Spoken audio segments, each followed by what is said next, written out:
Hello everyone, Darkseeker here again. Welcome back for another video. Now, it's the November season. This video will feature our final push to rank 5. So, we're going to be using Slizzle466's Aggro Druid. This is a deck that I featured a few weeks back, and it was very successful, and a deck that I greatly enjoy playing. So we'll be featuring the deck again. It's very, very effective. You get quick games out of it, and it's not an expensive deck either compared to a lot of the other tier 1 decks that are out there. My favourite card in the deck is Crypt Lord because it's so versatile. It protects your face from, from aggressive decks. Also, it can do a ridiculous amount of damage if you get the health total high enough and then play Crazed Alchemist and maybe even Savage Roar. You can kill your opponent quite quickly.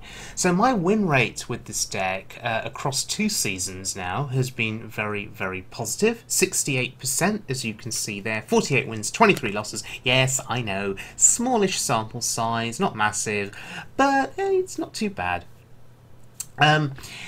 And that compares to a 64% win rate globally. I think those stats are from other players where match stats have been collected. Anyway, yeah, 68% win rate, decent, right? So let's have a look at this first little game against a hunter. Now, Haunted Creeper with 1 attack and 2 health is often a minion that can get ignored because you don't want to kill it, because if you kill it, it summons more minions. Why would you want to kill it? Just leave it be. It has 1 attack. This Haunted Creeper is buffed up, so if you can get a buff on the Haunted Creeper, fantastic, because now your opponent is forced to deal with it. It has 3 attack. It's dangerous now. We've got to deal with it. And so you often force them to kill it, and then of course you get the spectral spiders that spawn out of it, which is great. So it's one of those situations where you're forcing your opponent to kill it, and they need to kill it, but they don't want to kill it because they don't want those spectral spiders to spawn. Haunted Creeper also very good against Doomsayer, because sure, the Creeper may die, but yes, as I said earlier, you get those spectral spiders. But in this situation, this Haunted Creeper is going to continue fighting for us, because we can kill the Doomsayer. The Doomsayer has just essentially bought the Hunter 7 health there. But the Hunter still has to deal with this board, this massive, massive board. I will not be trifled with.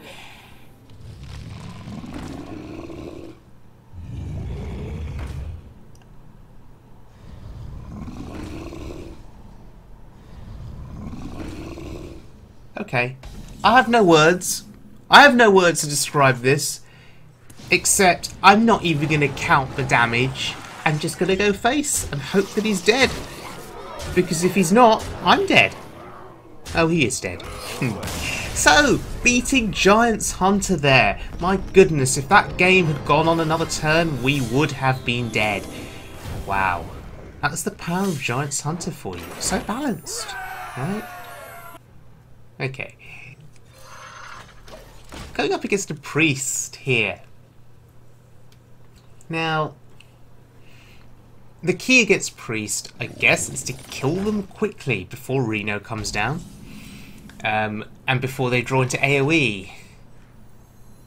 Not an easy task, killing a priest. And there's questions that need to be asked when you're facing priests. How much do you commit? How much do you commit to the board? How much do you play into AoE?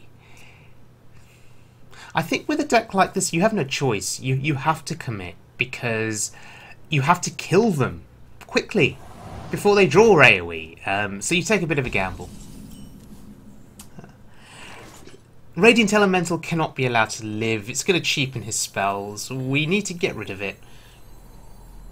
The question is, what do we buff here? I was thinking of Mark of Yasharaj, but this is just much better, right?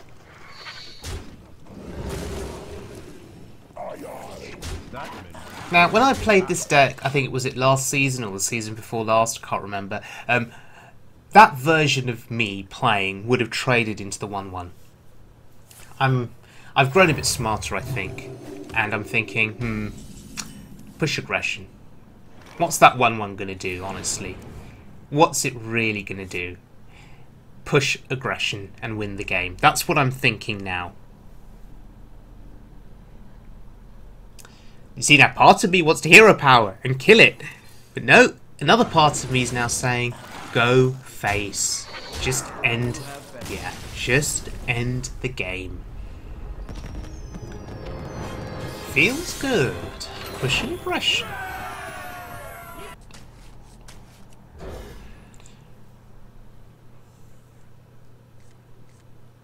Okay, going up against Paladin. Now, if I had to guess, I would argue that this is probably Recruits Paladin. And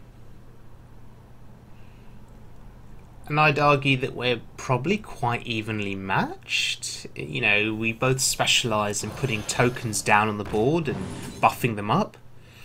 I would argue that my buff effects are a little bit more consistent than his.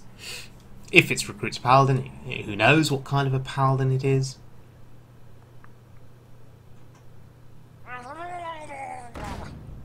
Murloc Paladin. Great. Okay. I just assumed it was Recruits Paladin because I've faced a few of those at this point in the ladder. So what kind of a Murloc Paladin is this? See, that's the question.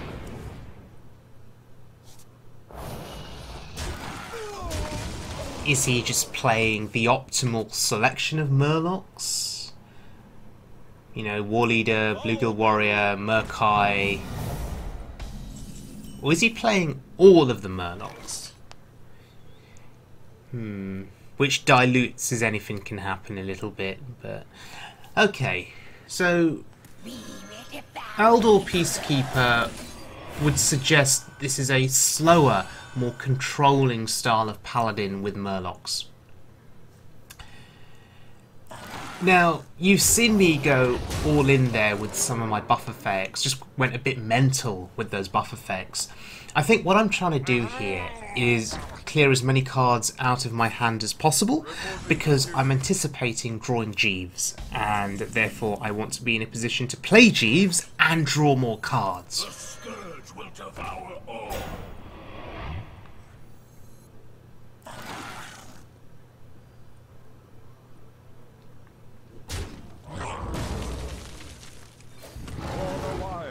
I'm just valuing clearing the board here.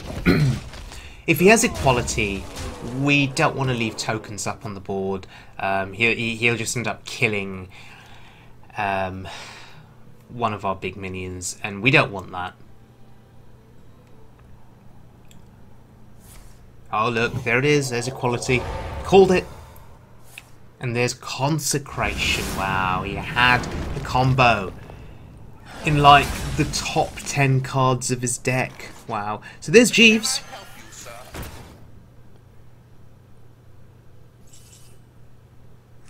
I was very tempted there to play the Panther, but no, this is better.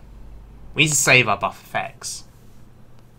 The end is coming. The end is coming.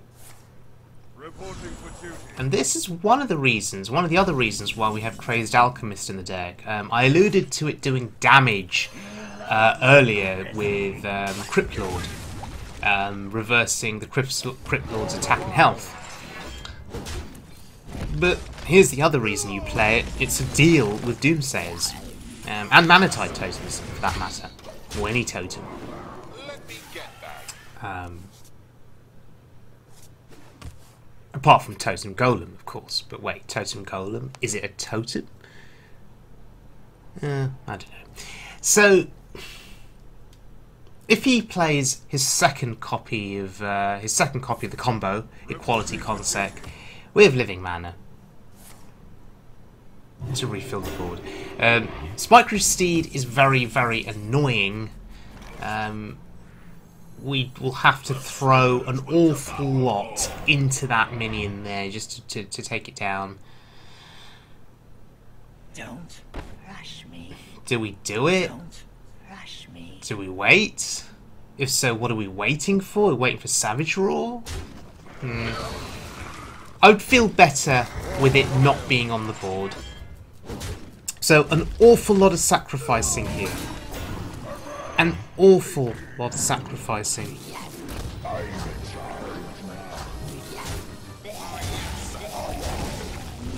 However, we're still left with 4 bodies on the board. We still draw a card, and our Crypt Lord is getting buffed. He really, really needs Equality Consecration again to win this game. And that doesn't do very much. That really doesn't do very much at all. Because we can just plow through.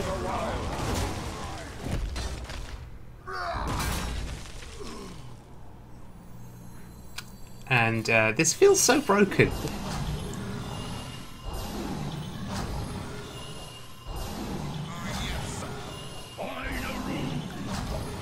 And now I feel it is time to push that aggression. How does he get through this board? He really would need Equality Consecration again. And if he does have it, we have another living mana to refill.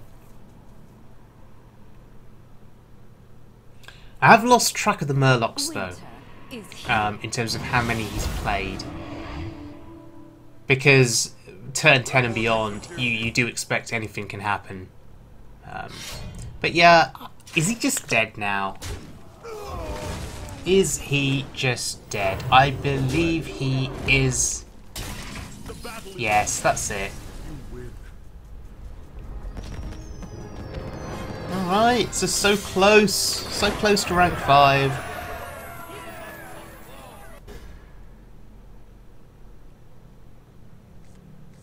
Okay, so this is for rank 5, and we're going up against a rank 5 Druid. And it's Token Druid. So this is the mirror match. This is the mirror match. Now, my response to his 2-2 is to play a 1-5. I think that's sensible. Won't be easy for him to kill my 1-5, at least on this current turn. What he may look to do is buff his board here. Although he won't have the mana now that he's played 2 minions. So, okay, 3 minions in total.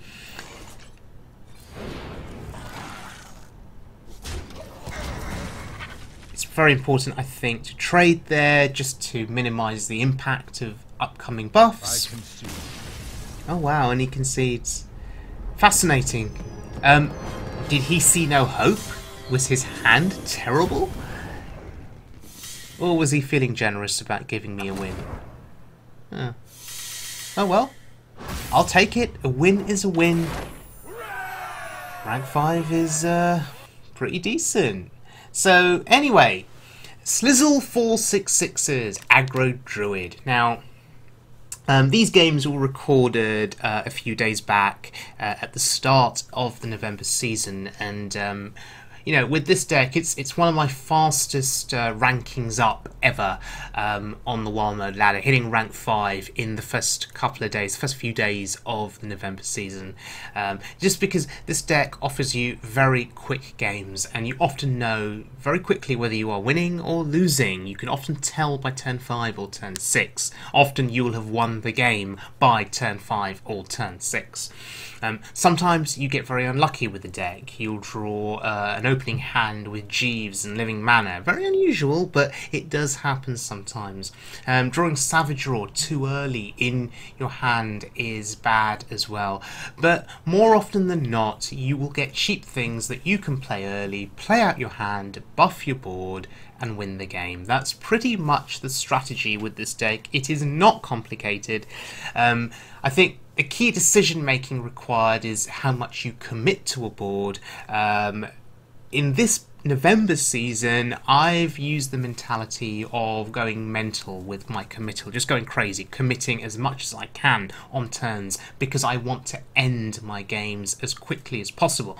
That aggressive line of thinking has actually worked very well for me, and it is counter to my usual line of thinking. Usually I'm quite a passive player, I'm quite defensive, I prefer control style decks or maybe even mid-range, but not a massive fan of aggro decks, and sometimes I don't like taking risks. I like holding back, I like being conservative with my playstyle, and in the past sometimes that's hurt me. But this season I've trained myself, learnt to just be a little bit more aggressive, and I think that's helped me get a very positive win rate with this deck, and to hit rank 5 relatively quickly. So thank you very much for joining me, everyone. I hope you enjoyed the video, and I'll see you all again very soon for more Hearthstone fun. Please do subscribe if you can. The goal is 1,000 subscribers, and we'll do another giveaway when we hit that.